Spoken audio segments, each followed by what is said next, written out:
શું નામ આપનું? નીતિશ પાઠક. નીશભાઈ, શું લાગે છે એક્ઝિટ પોલ આવ્યો છે, તમને એ વિશે કઈ ખ્યાલ છે? હા.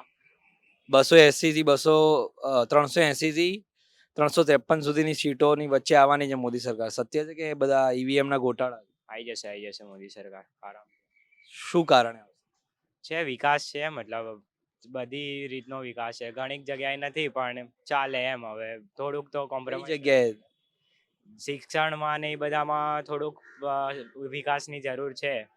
બાકી તો બધે વિકાસ છે. Bharat free education? નહીં, ફ્રી એજ્યુકેશન એ મુદ્દો નથી, બટ સારું એજ્યુકેશન એ મુદ્દો છે.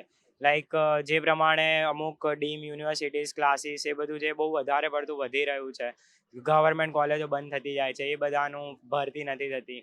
ગવર્મેન્ટની એક્ઝામ્સમાં બી નથી લેવાતી, કેટલાક ટાઈમથી પેપરો ફૂટે એ બધું. એટલે એ બધું શિક્ષણ વિભાગનું થોડુંક જો વિકાસ થાય તો સારું. પ્લસ આપણી જે ગવર્મેન્ટ કોલેજીસ છે એમાં બેન્ચીસ ને બધાની વ્યવસ્થા જે છે ને એ બરાબર હોતી નથી, અને ક્લાસરૂમ પણ ગંદા હોય છે. આમ લાઇટ અને સનલાઇટ તો બિલકુલ નથી આવતી ગવર્મેન્ટ કોલેજીસમાં. કઈ કોલેજની વાત?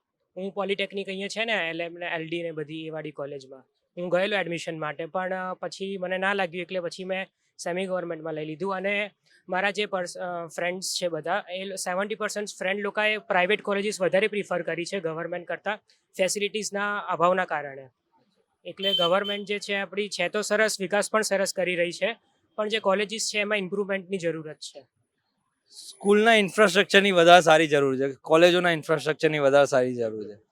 તમારું શું કહેવું છે? લાઈક એ જ ઓપિનિયન છે કે લાઈક સપોઝ કે મારા સારા પર્સન્ટેજ હોય છે અને હું કોઈ વેલ્ધી ફેમિલીથી બિલોંગ કરું છું, તો પણ હું છે ને હાલ નિરમા કે ધીરુભાઈ જે કોલેજ પ્રિફર કરીશ. હું LD કે એવી કોઈ જેટલી લાઈક ગવર્મેન્ટ કોલેજીસ છે જે ઇન્ફ્રાસ્ટ્રક્ચર સારા નથી, એ કોલેજ હજી પ્રિફર નહીં કરું.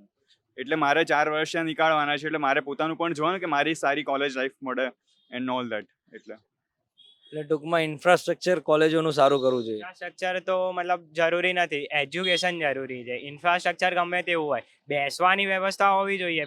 બિલ્ડિંગ ના સારું હોય ઇટ્સ ઓકે, બટ બિલ્ડિંગ એવું બી ના હોય છે કે પડી જાય ભણતા આવીએ. પણ જે એજ્યુકેશનનો મેઇન મુદ્દો છે કે સારા ટીચર્સની અત્યારે ભરતી જ થતી બંધ થઈ ગઈ. હમણાં જસ્ટ પરમ દિવસની જ વાત છે, ન્યૂઝમાં જ આવતું હતું કે 2-3 કોલેજીસ છે ગવર્મેન્ટની બંધ થઈ ગઈ છે ભરતીના કારણે. તો એ બધી કોલેજીસ સ્ટાર્ટ કરવી જોઈએ. એન્ડ જે બી છે કે ગવર્મેન્ટ કોલેજીસમાં સરો જે છે એ ઓફકોર્સ હાઈલી મતલબ હાઈ ક્વોલિફાઈડ છે, તો એ બધા સરોની ભરતી થશે તો સારું એજ્યુકેશન મળશે. બાકી અમુક યુનિવર્સિટીઝ જે છે જેમને એમને પરમિશન આપી દેવાય છે, એમાં તો સારું એજ્યુકેશન મળવાનું નથી જ. તો એ બધી વસ્તુ છે. પ્લસ અમુક ટ્યુશન ક્લાસીસ છે, એ બધાનું બી ધ્યાન આપવું જોઈએ. ગવર્મેન્ટ સ્કૂલો બી બંધ થઈ ગઈ છે, તો એ બધું ક્યાંક ને ક્યાંક શિક્ષણ વિભાગે વિકાસની જગ્યાએ મતલબ દુર્ગતિ, હા, એવું થઈ રહ્યું છે. બાકી બધી જગ્યાએ છે કે ગિફ્ટ સિટી બન્યું, અટલ બ્રિજ બનાવ્યો, એ બધી વસ્તુ છે. પણ આજે દેશનો જે યુવા છે એના માટે શું, એને બેરોજગારી વધતી જાય છે. તો બેરોજગારીને કંટ્રોલ કરવા માટે સારું એજ્યુકેશન જ એક. બેરોજગારી વધતી જાય છે એવું કોણ કહે છે? બેરોજગારી તો વધે જ છે. આજે કોઈ પણ યુનિવર્સિટી, કોઈ પણ કોલેજ, કશામાં પણ એટલું બધું સારું પ્લેસમેન્ટ નથી. લાઈક IITsમાં 38% ને પ્લેસમેન્ટ નથી મળ્યું. ઓલ ઓવર જેટલી આપણે IITs છે ઇન્ડિયાની ટોટલ, મને 38% ને પ્લેસમેન્ટ જ નહીં મળ્યું આ વર્ષે. પણ ઘણી વખત એવું બી હોય છે કે એમના એજ્યુકેશનના લીધે એમને પ્લેસમેન્ટ નથી મળતું. જે બાકી જે લોકો ભણેલા હોય છે બરાબર, એ લોકોને તો સ્ટાર્ટિંગ સેલરી, મારો કઝિન જ છે, એને સ્ટાર્ટિંગ સેલરી કોલેજમાંથી સીધો 60,000 નો સેલરી મળ્યો છે. એ બી એને આઈટી કરેલું જ ખાલી. એ તો છે. સારા માર્કે કરેલું. એટલે તમારે હા, મતલબ એ વસ્તુ છે, બટ ગવર્મેન્ટની ભરતી તો સ્ટોપ જ છે ને. મેઇન મુદ્દો તો એ છે. પ્રાઇવેટ સેક્ટરમાં તો ગવર્મેન્ટ કંઈ નહીં કરી શકે. ધીમે ધીમે તો બધું પ્રાઇવેટ થતું જાય. એ જ છે. જો કે ખાનગીકરણ જ દેશનો વિકાસ છે. આજે BRTS is better than AMTS. AMTSમાં તમે જોવો, તમે અત્યારે ઊભા રહેશો AMTSના સ્ટેન્ડ ઉપર જઈને, તો તમારે મિનિમમ અડધો કલાક તો વેઇટ કરવું પડશે. એ બધી બી મતલબ એમાં બી વિકાસની જરૂર છે. એમાં વિકાસ થયો ને? નહીં, વિકાસ થયો ઇટ્સ ઓકે, બટ તમે જોવો, તમે અત્યારે જઈને ત્યાં ઊભા રહેશો તો તમને ખબર પડશે કે બસો કેટલી વારે આવે છે. નવી એપ્લિકેશન બહાર આવી ગઈ AMTS ની. તમારે એપ્લિકેશનમાં બતાડે છે કે કેટલી વારમાં બસ આવશે. એસી બસ આવી ગઈ, એમટીએસ ની એસી બસ આવી ગઈ. એ વસ્તુ છે બટ એટલો બધો બી નથી જેટલો તમે વિચારો છો. એ બધું કાગળ ઉપર છે, એ બધું ના ના આવી ગઈ, મેં જોઈ, નજરે જોઈ. યા એ છે બટ તમે એ વસ્તુ જો અત્યારે બીઆરટીએસ આવી રાઈટ, હવે 15 મિનિટ ઉભા રહેશો બીજી આવશે. તમે એએમડીએસ માં જઈને ઉભા રહો, અડધો કલાક વગર એએમડીએસ નથી આવતી. અમારા ઘર આગળ વધે નંબર આવે છે રાઈટ, બધી 5 બસો ત્યાં પડી રહે છે, કોઈ લઈને જતું નથી, બધા એક સાથે બેસી જાય છે. તો એ વસ્તુ છે કે તમે જે સરકારી એ છે એમાં તો બધા મતલબ એ ચાલ્યા કરે છે, લાલિયા વેળા ને બધું, મતલબ લાઈક એ બધું.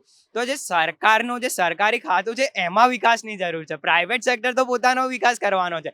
તમે એના માટે સિમ્પલ ઉપાય છે ને, એ બધું પ્રાઇવેટ કરી નાખ.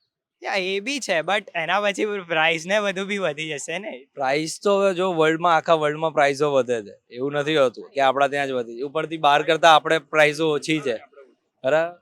બહાર પેટ્રોલનો ભાવ $4 1 ગેલન મળે છે, $5 1 ગેલન મળે છે, આપણા ત્યાં ₹100 મળે છે. એ તો $4 બટ એ લોકો કમાય છે બી ડોલરમાં. પણ એ લોકોને સેલરીમાં એક મીંડું આખું ઓછું હોય.